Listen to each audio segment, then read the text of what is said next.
Anthony, Frank had mentioned the second half.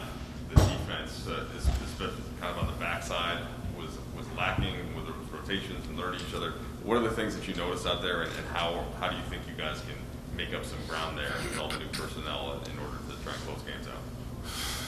Yeah, we just got to do a better job closing quarters. We let Poole get going at third and kind of just kept him around, and then got the lead. His rotations,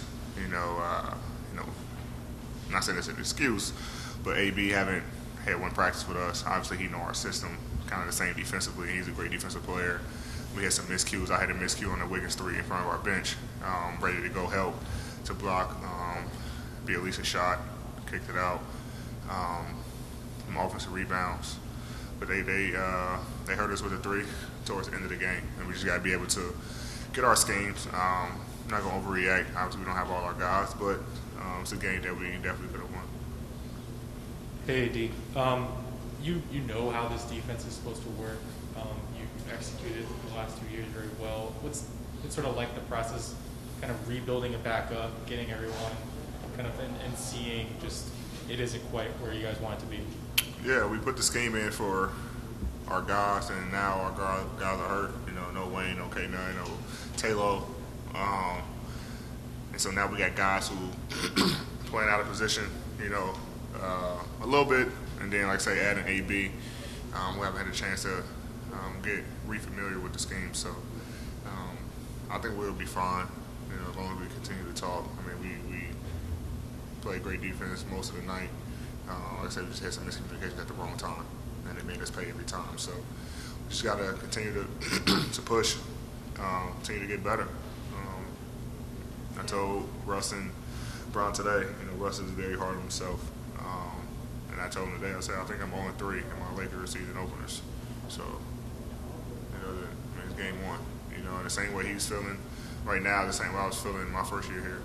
I had a little reassurance from LB, and we were fine. So, we'll be fine. We'll figure it out. He'll figure it out. But, we'll figure it out together as a team on the defensive end for sure. AD, Frank said that of all the guys who are new here and need to adjust, Russ probably has the highest, is going to have the biggest adjustment just to get comfortable playing with you guys. What did you see was maybe he was struggling with tonight, and how do you feel about that fit going forward now that you have one game under your belt? He got to be himself. I think a lot of times, and even in the preseason, he wants to get everyone involved. Rightfully so. That's what he do. He average a triple-double. So you want to get those assists and get guys going, which open up the lane for him. But a lot of times, when you get there, they fan back out, and now he have a wide-open layup or a dunk, but he's looking to pass. So we just want him to be himself, be aggressive, be Russell Westbrook. Be the reason why we traded for you. And once he do that, everyone else will figure out how to play around him. So it's a learning experience, and like I say, it's it's game one for our first game, and we'll continue to build around him and make him more comfortable where he can have those games that we're used to.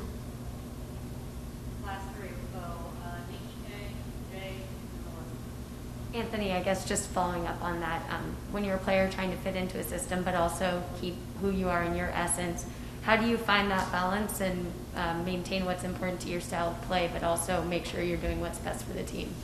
Yeah, doing what's best for the team is being himself. Like, we know what comes with Russell Westbrook. He's going to push the ball, be tenacious on the defensive end. He's going to get in the paint. He's going to find guys.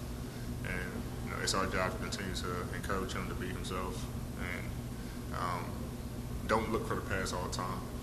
I kind of had that my first year, like with LB. Okay, I don't want to shoot the ball too much, but if you got good looks, then, you got to take them shots and be aggressive. We'd rather you be aggressive than, be a little timid and not aggressive. So, it's a learning, experience for sure, playing with me and LB. The good thing is, we all play different positions. So the ball's going to be in his hands. We got to get him comfortable in more pick and rolls and get him in some more post-ups, when the smaller guys are guarding him. and let him get downhill where he's best. Ada, you told us in the preseason opener it was important for you personally to be out there because you wanted to kind of set the tone for what you wanted to accomplish on the court.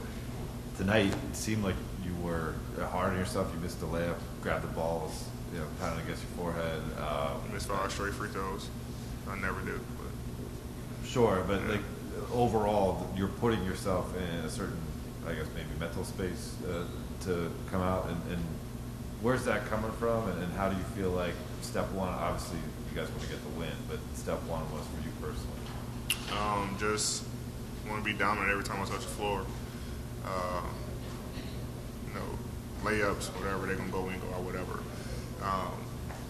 Free throws, I definitely take pride in free throws because I get there a lot. Can't go 2 for 7. I take pride in that. If the team allows me to shoot technicals or defensive 3, whatever, and I take pride in free throws. But I think having those 5 preseason games definitely helped me get into a rhythm tonight. I feel very comfortable shooting the ball and things like that. And now it's just trying to get Russ going. LB was LB tonight. And our other guys, AB came in and played extremely well for us. And then when we get our other guys going, and get our other guys back as well. So, but for me personally, I think it was a good game 1. Get back at it Friday. Hey, Dee, you mentioned that when you first came to the Lakers, you could kind of identify to the way Russ felt tonight. I'm curious, is that just because of the lure of the Lakers and playing alongside LeBron? And was there a conversation specifically that really helped you get over that and come into yourself? And did you have a conversation like that tonight with Russ? Yeah, I mean, there's always a narrative, when you come here, the lights are brighter and all that, and we, Russ is kind of, his narrative has kind of been like he's fallen off. Mine was, can he do it under bigger lights? And you can come here and you see everybody courtside. The lights are brighter than most arenas. Look at the rafters. It's just a lot that goes on. And so you kind of have those, first game jitters. He's back home. So there's a lot that he was probably processing tonight. Didn't play well as he think he could have, and then you get back in the locker room and then we lose. Same with me my first time. We lost. To the Clippers. So you get in the locker room and it's kind of like all 3 of us. You guys know how lockers are. And my first time I sat next to LB and he looked at me. He said, "You're fine. This is game 1." Like he's laughing, he's joking, he's on the phone laughing, and I'm like, why am I upset then? And I kind of just, went with the flow. And it was kind of the same thing with Russ, trying to tell him the same thing. Like I was the same way you were, and we said some things to him. He smiled and everything like that. So, I expect him to be better on the game Friday. But we're with him. I mean, it's his job to, continue to be himself, and we're going to help him through all these little avenues and these challenges along the way. And we expect the same, from him. So he'll be fine. We'll be fine.